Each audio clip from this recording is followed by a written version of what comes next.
আসসালামু আলাইকুম।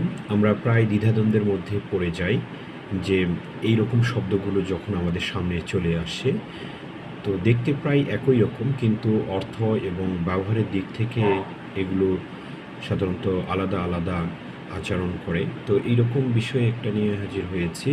তো আমরা দেখতে পাচ্ছি যে প্রিন্সিপাল ভার্সেস প্রিন্সিপল, মূলত এই বিষয় নিয়ে আলোচনা করছি। এখন প্রথম যেটা দেওয়া আছে প্রিন্সিপাল, এই এইটার সঠিক ইয়েটা কি হবে? Actually principal is a noun words and the person in charge of a school or organisation, it's a principal, অর্থাৎ প্রধান অথবা মূল, এই হিসেবে যদি আমরা ইয়ে করি তাহলে প্রথম যেটা দেওয়া আছে এইটা প্রিন্সিপাল, এইটা হিসেবে আমরা ধরে নিব। ফর এক্সাম্পল, প্রধান শিক্ষক আজ নতুন স্কুলের নীতি ঘোষণা করেছেন। এখানে প্রধান শিক্ষক অর্থে, প্রধান অর্থে প্রিন্সিপাল।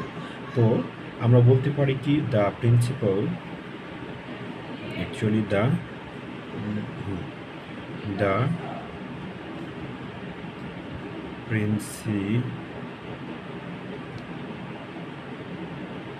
প্রিন্সিপাল অ্যানাউন্সড, ঘোষণা করেছেন,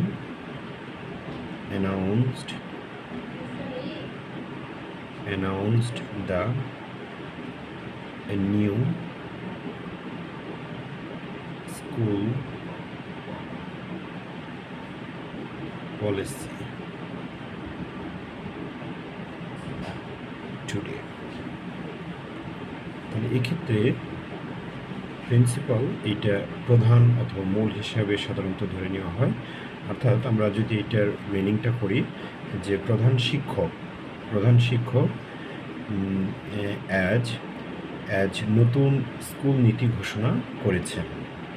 আচ্ছা, পরেরটা চলে যাই যে প্রিন্সিপাল, এই ওয়ার্ডটাও হচ্ছে, এটাও নাউন ওয়ার্ড এবং এটাও নাউন ওয়ার্ড হিসেবে ধরা হয়। তো এখানে প্রিন্সিপাল এইটা কি? Actually it's a fundamental truth or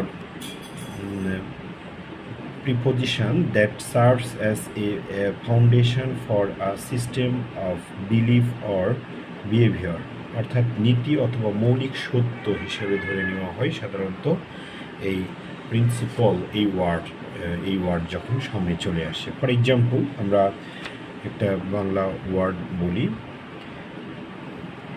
তিনি তার নীতিগুলো অমান্য করতে রাজি হননি। অ্যাকচুয়ালি এখানে নীতি অর্থে আমরা সেন্টেন্স হিসেবে এটাকে ধরে নিতে পারি। For example, he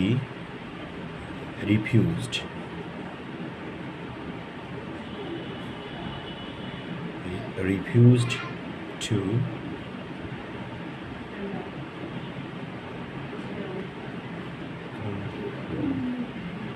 compromise his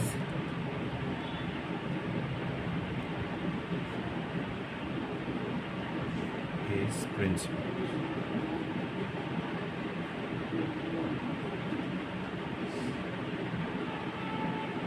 অর্থাৎ তিনি তার নীতিগুলো অমান্য করতে রাজি হন। তো এরপর ইনশাল্লাহ প্রিন্সিপাল আর প্রিন্সিপাল এই দুইটা ওয়ার্ড নিয়ে আমাদের সমস্যা তৈরি হবে না, আশা রাখছি।